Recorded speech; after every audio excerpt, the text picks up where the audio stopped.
بسم الله الرحمن الرحيم. يا أيها المزمل قم الليل إلا قليلا نصفه أو انقص منه قليلا أو زد عليه ورتل القرآن ترتيلا إنا سنلقي عليك قولا ثقيلا إن ناشئة الليل هي أشد وطئا وأقوم قيلا إن لك في النهار سبحا طويلا واذكر اسم ربك وتبتل إليه تبتيلا رب المشرق والمغرب لا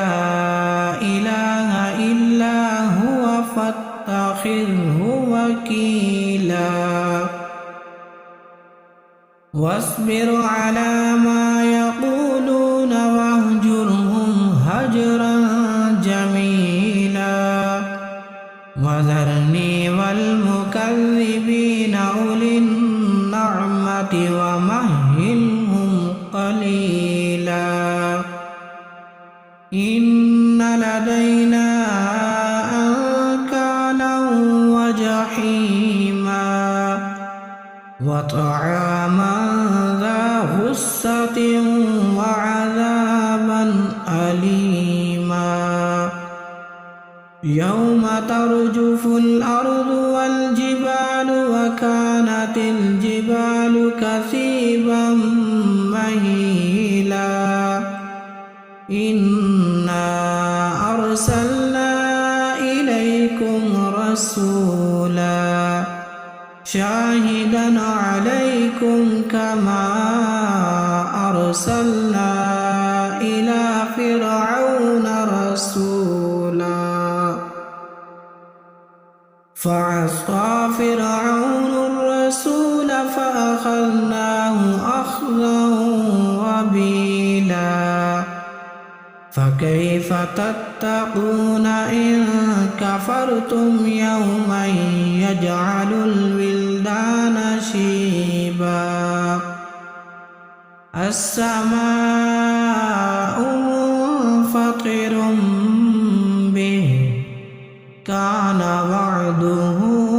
مفعولا إن هذه تذكرة فمن شاء اتخذ إلى ربه سبيلا إن ربك يعلم أنك تقوم أدنى من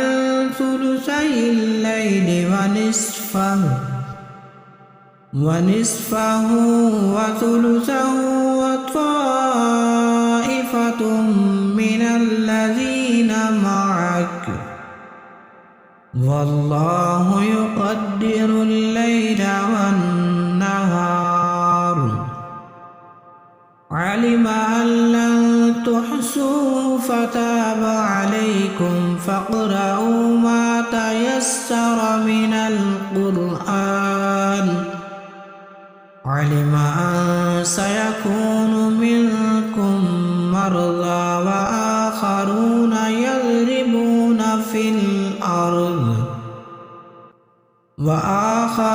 يضربون في الأرض يبتغون من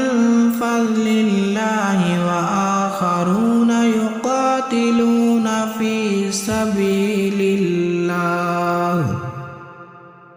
فاقرؤوا ما تيسر منه وأقيموا الصلاة وآتوا الزكاة وأقرضوا الله قرضا حسنا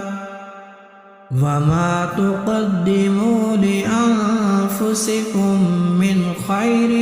تجدوه عند الله هو خيرا واستغفروا الله إن